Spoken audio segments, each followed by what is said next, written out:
So is Mason really dead? We're gonna talk a little bit about that today, and we're just gonna chat. This is a chat. Like sometimes we sit down and we chat. And I want to talk about Alex Masonn because obviously the devs of Call of Duty came out and said that Mason was confirmed to be dead, and that's the canon story that we're going with. And they said that 2 weeks ago, 3 weeks ago, whenever the Black Ops 6 Direct came out. Now, why didn't I make a video at the time? Because I didn't pay too much attention to it, and I had other things that I needed to work on for the channel. But now that I can sit back a little bit and kind of think about it, and you guys have marinated on it and you've kind of reacted to it, what do you think about that decision? Because as we know, Alex Masonn is the main character of Black Ops, at least for Black Ops 1 and Black Ops 2. He's the focal point of other little Black Ops stories like Black Ops Declassified. He's in Black Ops Cold War. Alex Masonn is a beloved character in the Call of Duty franchise and one of the most recognized members of the Call of Duty world, and his name, Alex Masonn, is known by almost everyone. I think it's a big decision to, go ahead and kill Mason off in 1989 and just stick with that one. They did it back in Black Ops 2, but they gave you two options. If you didn't shoot him in the head, you shot him anywhere else, he would return in 2025, meet with Woods, meet his son again, and tell him that he basically went into hiding or he was doing something covert for, 20, 30 years, whatever the case was. And that left a lot of room for other stories to be explored. If you choose to leave Alex Masonn alive, you can kind of dive into where he was during the 90s. You can kind of dive into where he was during the early 2000s.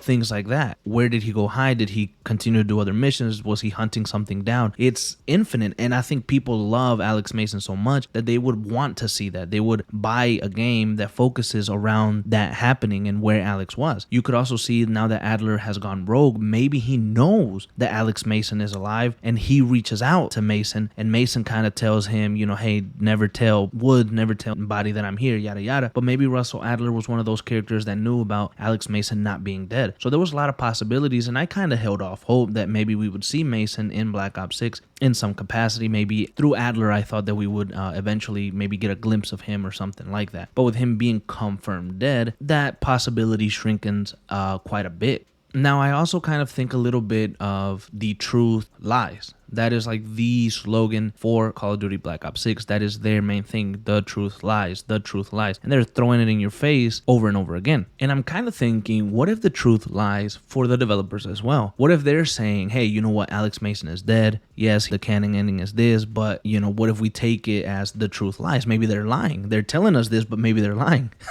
And Alex is actually alive somewhere. And maybe they don't want to tell us that he is alive or not alive during the promotion of the game, because it's better for us to experience it as we're playing the game. Wouldn't it be cool if we think Mason is actually dead, like Woods does, like everyone else does, and then out of nowhere, bam, he pops up in a mission, or he pops up to save Adler or something, and we're like all shocked and surprised? Wouldn't it be much better to get a genuine reaction from the fans when they're playing the game and see something that they did not expect to see? Because if you tell us, well, no, the ending for Black Ops 2 that is canon is actually the one where Mason lives, he actually doesn't get shot, and that's the canon ending that we went with. So now we know that Mason is going to come back. We know that Mason is going to make an appearance in Black Ops 6, and we're expecting it. So is it going to be cool? Yeah, but it's not going to be as fun. It's not going to get the reactions that maybe Call of Duty wants and stuff like that. So I think that there might be a slight possibility that he's still alive. So I would think maybe I'd go 90% that he's dead.